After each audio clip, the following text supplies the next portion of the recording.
Hello traders, some trends that I'm looking at this morning.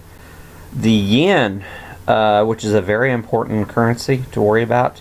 Yesterday we were getting a signal that it was trying to break higher.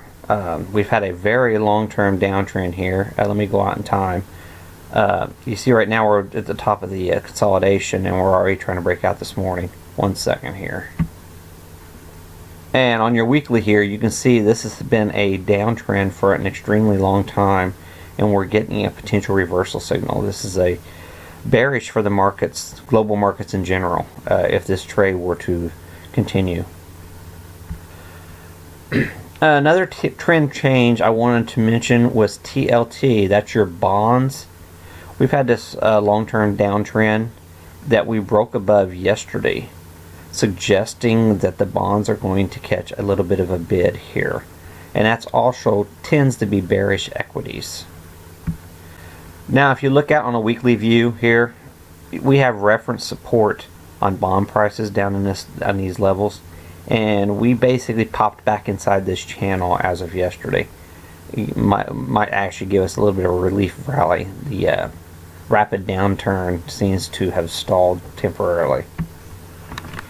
Another potential trend today is the crude inventories. Last night, the national inventories came out, and there was a huge bid in crude, build in crude. And yesterday, it looked like crude was going to break out to a new trading range, and then we had that build last night. So it's kind of surprising that crude's holding up as well as it is. So 10:30 this morning, there's another major crude inventory number. And if it goes in sync with what happened last night, we're probably going to see some weakness in crude today. And if you go out on the weekly chart here, you can tell price is trying to break into this upper channel on crude. So surprisingly, crude didn't tank last night. So I'm still somewhat bullish crude for it to touch the top of this range sometime here soon. And what could support crude price here is overnight the dollar sold off, and commodities tend to go higher when the dollar gets weaker. And we were in this long-term consolidation, and right now dollar price is marking below the consolidation range for the past 4 days. Well, 5 days. Okay, so a week's worth of consolidation. We're marking at the lower end of the range. So keep this one on your radar. Some quick charts to keep on your radar. Your XLE, your energy sector. We had a sell-off yesterday, but we did cross slightly below our 20 SMA, and we do have a daily squeeze going on here. So just keep this one on your radar. So far, crude's holding, so we'll see what happens. But there is something about to happen in your energy stocks. Your XME stocks are showing some relative weakness in the markets, and it's right below resistance, and we are below the 20 SMA, and we actually crossed below the 10 SMA. So this one here, if the markets do start to turn south, is one to really be watching. And this has a lot to do with the steel stocks, the Trump rally stocks. So your steel stocks might be preparing to lead the way lower if we get a correction. Now your banking stocks have been run up largely due to the rapid crash of the bonds. And we're seeing a reversal in those bonds today. And if that continues, we do have this trend line right here that we were closed testing yesterday, and the 20 SMA. So if we get any type of continuation in those bonds today, you could see a rollover in your financials. And they have stalled on this trend line. And let me go out in time here. The trend line we're testing right here started back in August of 2010. And it's been a long-term trend line. We broke it, and now we're just back testing it as of right now. And we seem to have stalled right along that trend line the past few days. One driving force of the markets have been your semiconductor ETF. And yesterday, NVIDIA really took a haircut. after Citron came out and said they saw the stock in the not so distant future back down to $90 a share. And that was one major haircut on this high flyer stock, which hit 120 yesterday. So I personally see some continuation happening in this sector, and we closed right below the 10 SMA yesterday on this with a massive engulfing candle on this index. So that's one to really keep an eye on. Another index, your KRE, this is your regional banks index.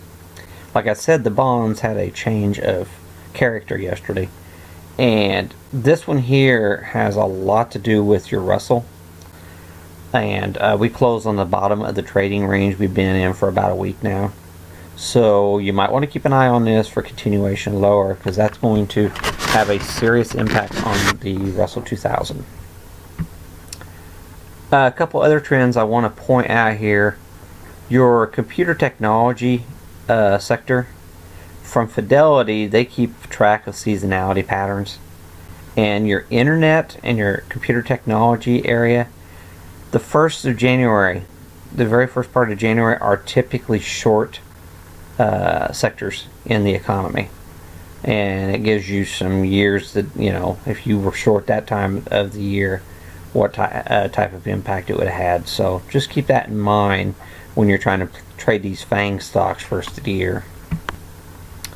One of the semiconductor stocks that I think is going to do for a pullback here is the Micron Technology. They recently had their earnings and gapped up, and I'm thinking we're going to get a retrace of the gap, especially with the relative weakness yesterday in the semiconductors. A couple more other charts I do want to keep you guys informed about. Your industrials are coming down. We crossed out of the uptrend a couple days ago, but now we're testing the price level support. So the first of the year, I think industrials are going to be in trouble, but keep this in mind. It wouldn't take much to really start sending this market lower. Now, I just showed you that seasonality chart of how some of these NASDAQ stocks are going to be laggards first of the year, or should be. And if you look at this chart right here, we have a massive bearish engulfing pattern right here at the apex of this wedge. And so really keep this on watch here. I am not going long tech here. I think it is a screaming short first of the year. So to each his own, though. So. Another chart which I found on Stock Charts, I'm a subscriber, and I'm not going to show too many of these, but we did get a Dow sell signal yesterday. So it's going to be very difficult to get a massive uptrend in the markets today. Now this chart here, this is your WTIC, that's your West Texas Intermediate Crude. We had those horrible numbers last night, and this is a major red flag on higher crude prices here, because we have this bearish wedge going on, which could easily break down. And if you guys ever watch Ask Slim, he's bearish on crude right now. So this could definitely break the market slower if this were to fall out of favor, this wedge. So just keep that in mind. I got one more chart.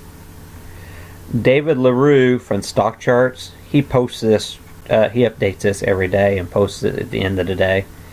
And the put to call ratio, typically this Bollinger Band here, whenever you get so many puts that it pushes outside the Bollinger Band, we get a reversion in the markets.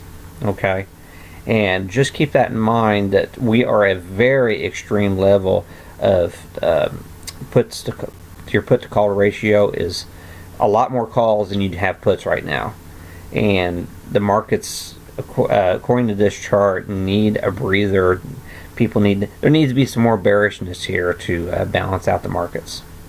Okay, that's all I got to say, and good trading, and I'm not expecting too much action today or tomorrow in the markets, but keep a really close eye on that crude. That could be a driving force along with your bonds. Okay, thanks.